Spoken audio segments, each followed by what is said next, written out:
Okay, getting ready to go out on my first lightweight trip. So I decided to do a haversack. So this is my haversack. There are many like it, and this one was mine. It's a Polish bread bag. I realized after I got it how small this thing is. So as I was packing it, trying to figure out how to get stuff, I learned quite a bit. But I also found it's very popular to get one of these water carriers. And I know why now. A lot of people molly them to the side of the bag. I could have just got a little bit larger of a haversack. And the other thing I'm carrying is my Wild Venture quilt. I don't know if I'm going to use this stuff sack or not. I was walking around with it just draped over the bag. That works fine. But I can set it right on top too. Just kind of carabiner it to the strap and just rest my arm on it. So in here I've got my quilt, and then I've got my hat and my fingerless wool gloves. It's supposed to get kind of cold. I don't know that I'll need all that. This bag is great if I were going to do, I could pull it off with an emergency thing with just a lean-to and a fire. I could also alternate out because I have an emergency blanket, but this is what I figured out to go with today. So in my water pack, I've got my nesting cup, and underneath my nesting cup I have the coffee and tea and some hot chocolate. Oh yeah, sport, that's why my cup wouldn't come out. The nest part of it, and then the bottom of the bag, tea, coffee, hot chocolate. So I tried to get everything, like water and everything related, into this pack then. It's a snug fit. It's nice. Nice pack. I can get everything I want in it too. So I could, if I were going just on a day hike or something, I could get you get a little dry food or something in there. It's a pretty nice for a day pack. I do not have that in there right now. I have my water filter, my CNOT bag, and a spare lighter. So if I wanted to stop for tea or something like that, I could do it with just this for the most part. I'd have to build a fire, but. Okay, so go to the haversack itself. I weighed all this and it was like 13 pounds, everything together.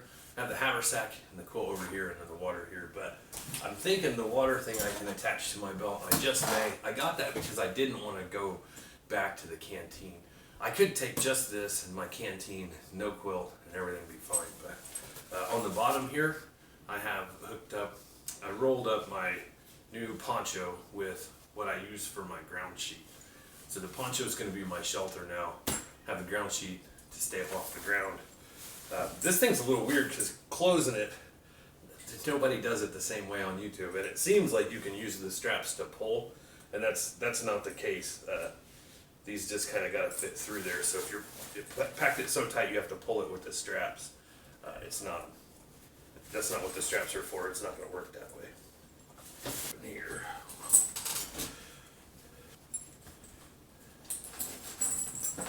Okay, so it has a center strap across it. That's what it looks like in through the top. In the front here, I've got, so this has got my little battery in it. It's to recharge the phone or something once. And this other pocket has tick tweezers in it. I'm not taking a first aid kit. The only thing I haven't accounted for is camera stuff, so I'll have the tripod and action camera and a couple of things. I may have to put that in a separate bag. Okay, so got my headlamp, and then this is a new Era pillow. I got Mel one for her hammock, and I used it when I was using her hammock and liked it, so got one of those. Part of what made me harder to pack this bag is I wouldn't go without some of my comforts. So this is my sleeping pad. Definitely did not have to have that, but I wanted to take it. And then inside the same pack I've got the 4 steaks and my backpacking grill. So this is the one that folds into a square to make the twig stove.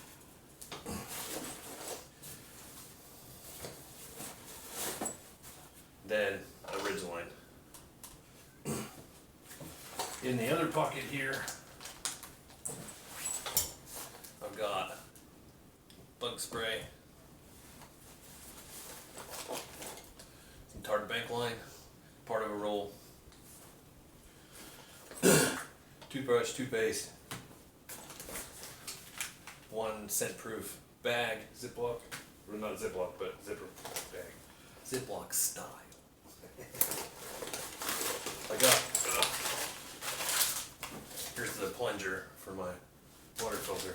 I got 3 backpackers prancers, 1 chicken lasagna, beef stroganoff, and then granola, blueberry granola for the morning. Then normally I wouldn't take this on this hike, but it's kind of a practice pack. But here's the flat grill. So if I were fishing or hunting or anything like that, I've got some kind of service to cook something on. But it's definitely not required. In the side pack here, I've got my folding saw. There's a little pouch in the back. I've got my spare pair of contacts in. Then another little pouch, I have hand sanitizer in.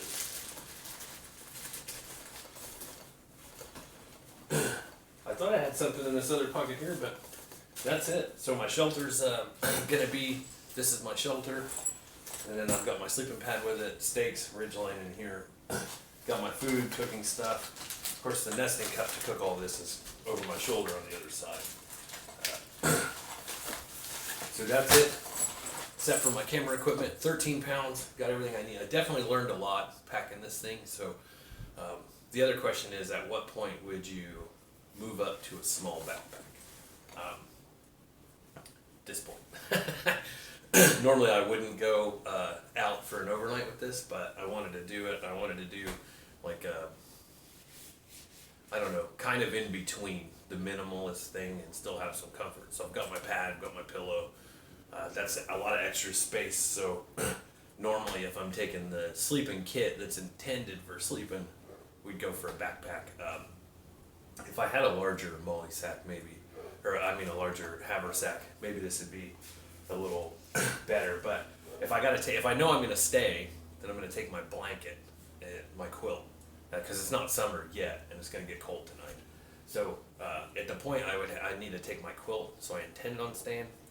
That's where I'd grab the backpack.